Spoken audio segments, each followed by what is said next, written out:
Olá, seja muito bem-vinda. Você está no melhor canal sobre nutrição e saúde gastrointestinal do Brasil. O meu nome é Malu de Carvalho e o tema do vídeo de hoje não tem um tema específico assim, mas a gente vai falar sobre algumas causas da sua síndrome dos ovários policísticos, as principais causas que afetam essa síndrome e te ajudar a melhorar nesse sentido, tá? Então, segura aqui na minha mão, vamos lá pro tema do vídeo de hoje, mas antes disso, os 4 passos daqui do canal, que é para você se inscrever, então dá uma olhada, vê se você tá inscrita aqui no canal, isso é muito importante, ativa as notificações para sempre receber os vídeos com conteúdo novo, curte o vídeo, que ajuda aqui no crescimento, e faça algum comentário, interaja aqui comigo, vamos conversar. Dessa forma, o YouTube entende que esse vídeo é interessante, que esse vídeo é bom, recomenda para mais pessoas, o canal cresce e também identifica melhor o seu perfil, né, de vídeo, de gosto e começa a te trazer vídeos mais interessantes. Então, faça os 4 passos, que é muito importante. E vamos lá para o tema do vídeo de hoje, falar sobre síndrome dos ovários policísticos. Se você quer saber os critérios para identificar a síndrome, os fenótipos, né, os tipos de síndrome dos ovários policísticos que se apresentam, volta um vídeo anterior a esse que eu tô falando desse assunto, tá? Mas aqui a gente vai falar um pouquinho sobre as principais causas e te ajudar a resolver essa síndrome dos ovários policísticos que pode estar afetando muito a sua vida. Só para dar uma introdução breve, no vídeo anterior a esse, eu falei sobre a diferença, no comecinho do vídeo, né, falei sobre vários assuntos, mas no comecinho do vídeo eu expliquei que ter cistos no ovário é uma coisa, síndrome de ovários policísticos é outra coisa. A gente está falando de síndrome dos ovários policísticos, tá? Então, se você fez um exame uma vez, apareceu um cisto no seu ovário, você pode não ter síndrome dos ovários policísticos, mas você pode ter também, segundo diversos critérios, né? Então, você precisa ter pelo menos 2 sintomas dos 3 que eu vou te falar aqui. Sintoma número 1, oligomenorreia ou amenorreia. O que isso quer dizer? Ou você menstrua várias vezes no mês, aquela loucura, nunca sabe, uma hora menstrua 2, 3 vezes no mês, ou você tem a amenorreia, que é a ausência da menstruação, tá? Esse é o primeiro critério. O critério número 2 é que você tem um aumento de hormônios androgênicos, seja de testosterona, seja de DHT, seja de DHEA, você tem um aumento de hormônios masculinos no seu corpo, e isso vai ser verificado pelos exames de sangue, mas também por sintomas como o aumento da oleosidade da pele, aumento da acne, mas principalmente o aumento dos pelos, tá? Principalmente faciais, falei principalmente várias vezes, né? Mas você entendeu. E o critério número 3, o sintoma número 3, realmente são os cistos nos ovários, mas a sua SOP, ela pode não apresentar cisto no ovário, você pode só ter oligo ou amenorreia e ter um aumento dos hormônios andrógenos. Então, fique atenta, converse com o seu médico, com a sua ginecologista. O que você precisa saber é que as causas são diversas, porém, a gente tem 4 fatores que estão interligados ali, que na grande maioria das mulheres que têm síndrome dos ovários policísticos, esses fatores eles se apresentam. E o que a gente percebe é que quando a gente controla esses 4 fatores, a síndrome ela tende a melhorar e muito, né? Porque a síndrome de ovários policísticos é uma coisa que a mulher vai conviver para o resto da vida dela. Contudo, ela pode não ter os sintomas, ela pode não ter as consequências da síndrome, porque vai estar sob controle. Então, o primeiro mecanismo da síndrome dos ovários policísticos que vai se apresentar em 99% das mulheres que sofrem de SOP é a resistência à insulina. Então, como que a resistência à insulina está afetando sua síndrome dos ovários policísticos?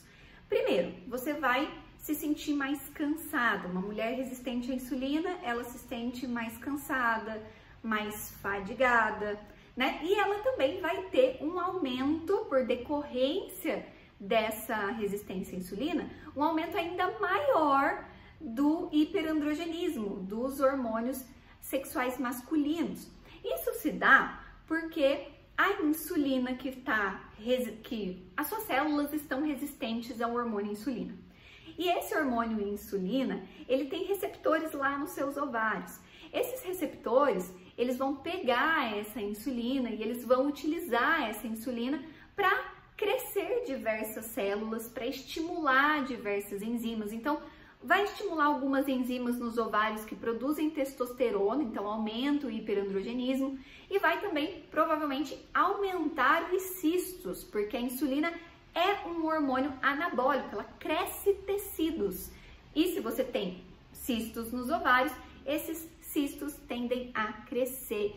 Então fique muito atenta ao seu índice ROMA-IR. O que é isso? É o índice de resistência à insulina. E ele é medido numa formulazinha que, se você colocar no Google, você vai... tem algumas calculadoras automáticas que já fazem, mas você vai precisar dos seus exames de insulina em jejum e glicemia em jejum, tá? Para tirar o seu ROMA-IR, o seu índice de resistência à insulina. E sabendo disso, você precisa adequar a sua dieta para consumir menos carboidratos, e se exercitar mais para poder gastar mais do seu glicogênio e se tornar menos resistente à insulina, mais sensível a esse hormônio. Então, quanto mais você treina, quanto melhor você se alimenta, melhor vai ser o seu prognóstico na síndrome de ovários policísticos. Lá no primeiro vídeo, eu falei também que a síndrome de ovários policísticos, ela era um distúrbio neuroendócrino. O que isso quer dizer? Que ela tem a ver com algumas glândulas que estão presentes no nosso cérebro, por isso neuro, e endócrino, porque essas glândulas secretam alguns hormônios. E eu falei sobre o hormônio secretador de gonadofrinas, que é o GnRH. Bom, o que acontece? A nossa hipófise, ela faz parte de um eixo que a gente chama de hipófise pituitária adrenal, que é o eixo HPA. Esse eixo, são 3 glândulas que têm uma ligação muito íntima com o nosso estado de estresse. Então, quando você está muito estressada, as suas adrenais vão liberar adrenalina e cortisol. E esse eixo HPA, ele está todo ligado de formas muito diferentes. E isso faz com que esse eixo se desregule, então seu estresse constante desregule muito todo esse eixo e estimule mais o aumento de hormônios androgênicos também, além de influenciar na resistência à insulina. Quanto mais cortisol você libera de forma crônica, mais resistência à insulina você gera. Então, tá vendo? Eu falei que os 4 eram interligados, então você tá pegando a interligação deles todos. O terceiro fator aqui é a disbiose intestinal. Malu, mas tudo que você fala de intestino?